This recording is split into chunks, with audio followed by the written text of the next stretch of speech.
Recently, we had trouble with our washing machine. Noticed a big puddle of water on the floor and said, oh no, nobody wants to see a big puddle of water on the floor by their washing machine.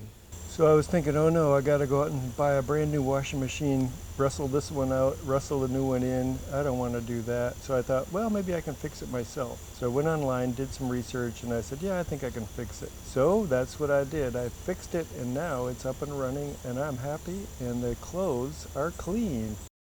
I had to troubleshoot what's the problem, and once I found the problem, I had to fix the problem. So I had to go online and buy some parts and wait for the truck to throw them on the front porch and go down there and install the parts and then test it, and now everything's fine. So let's look back and see the process of what I did and how I did it, and maybe when you watch this video it might help you to solve your problem. I started looking around to see where I could find the water coming from. It comes from the very bottom. I didn't understand that. So I went on the internet and found a bunch of information and narrowed down what are the possible things that could be causing this leak. And one of them was the drum, one of them was the filler hose, and one of them was the hose where everything comes out. One of them was the pump. So what I did is I went online and looked for parts, and I found lots of parts. These old Maytags are in demand. People that have them want to keep them. They don't want to upgrade to the new ones with all the fancy stuff that goes bad. So there's lots of parts. I found 3 different places where I could get the parts, and I took the front off, which wasn't that easy, but when I got it off, I looked around and I found a hose with a hole in it. And then somebody told me, if you're doing one hose, do both hoses, and they said if you're in there, do the belts too. So what I ordered was the pump, a hose, 2 belts, and a couple of hose clamps. That was it. And they came pretty quick, and then I went down there and installed everything, put it back together. These are important for the job because there's 2 clamps on the hose over there, and I used these to get the clamps off. You'll need a big screwdriver like this. I used it to adjust the hose clamps on the hoses. My washing machine is very old, very simple, and very basic, and it has 2 belts in the bottom. These are the 2 belts. One is slightly wider than the other one, and these are really quality. They say Maytag right on them. I ended up ordering the wrong hose clamps. The ones I got in the box were too small, but luckily I had a whole selection of them down in my basement, so I went and got the ones that I needed, and I was ready to go. The pump is attached with 3 screws. I used a socket wrench to remove those 3 screws and take the pump out. When I put the new one in, there's a little hole that it goes up through there. When you reinstall the pump, they had it engineered so that the pump can be moved a little bit further from the motor or a little bit closer to the motor. That enables you to tension this belt. You want it tight, not too tight, not too loose. So you can see that they have little slots. So I tensioned mine up as far as it would go, and it's working just fine. It was pretty good the first time I ran it, but you know what it was? The top hose clamp was not tight enough, so I tightened it up. That solved the problem. But another problem developed when I did the first load. A little bit of water was dripping out, and I found a little tiny pinhole, like smaller than the eraser on the top of a pencil. And I was like, oh brother, I just spent this money at this time and put it all together, fixed that problem, and now I got a new one.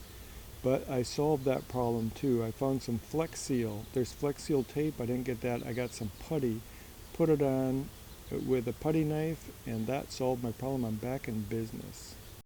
Alright, so here's what I removed from my Maytag washer. This is the pump and the drain hose. This is the clamp. That was all rusty. There's another clamp here. That was all rusty. If you look at the pump right there, you can see that all these little nuts here are all rusty. I think that this thing still functions, but I went ahead and replaced it. While I was in there digging around, I just said, well, let's replace it. These clamps, you know, if I wanted to keep this pump and reuse it, these have got to come off. I sprayed them a few times with some penetrating oil. They're still not off. There's a nut here that busted off. Look at the quality of this. This is very thick rubber. This is not cheap junk. This is quality made by Maytag in Iowa many years ago. So that lasted so many years. It's crazy. Anyhow, it's very simple. There's a pulley right here. The electric motor has a belt that goes onto here, and this is going to rotate it. It's just a very simple item. Anyhow, I got a new one in there, and the thing is working just great. When I determined that I wanted to buy a pump for my washing machine, I found the model number on the machine. It's an A606, so I typed it in, A606 pump. I found them. Parts were readily available. You wouldn't think so. You know, some of the machines that are 10 years old, I don't think you can find parts for them. 10 or 15 years old, people aren't making parts for those. But mine was made, I think, in the 1980s, and parts are available because people cherish those and they want to keep them running. So the parts are out there. My parts came from South Dakota. They came very quickly, and I put it all back together, and I was very happy to get it back to laundry mode. The Maytag washing machine company had a very good reputation when I was a kid. I remember people saying, yeah, if you're buying one, go buy a Maytag. It's a good one. Maytag was a large force in the washing machine business. They were listed on the New York Stock Exchange in 1925. Before that, they were a little bit smaller, but you know what? These guys started in Newton, Iowa in 1893 by Mr. Maytag. And Newton, Iowa is a farming area. He was making some machines for farmers, some belts and some corn shuckers and stuff like that. And somehow he got into washing machines. These are the old ones, the Ringer washing machines, no motor on there. And then later they had a motorized one, and in some rural areas there's no electricity, so they had some that had a gasoline motor that hooked onto the washing machine. So by 1925 it was a thriving company. They were making a lot of washing machines. They were employing a lot of people. And when television came along, they had an ad campaign in 1967 with the Maytag Repairman. This guy was so bored because nobody's Maytag washing machines broke down, so he was just bored all the time. That was a very clever ad. Anyhow, the company is, you can still buy a Maytag washing machine, but the company is owned by Whirlpool. And the machines they make are nothing like those good old machines that I have in my house. Solid metal, made in the USA, very basic, no electronics on mine. The new ones just don't have the quality. And when I was on the internet reading about fixing my Maytag washing machine, I found a lot of people saying, I sure do miss my old Maytag.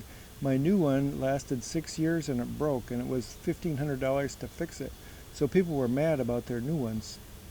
So when I was telling some of my friends and coworkers about going down fixing my washing machine, they're like, just go buy a new one. And I'm like, no, I don't want the new one. I want the old, I want the analog, I want the basic, I want the simple, I want the made in the USA. That's what I want. All right, thanks a lot for watching my video, and why don't you tune in the future and I'll have more interesting videos. And why don't you do me a favor and subscribe.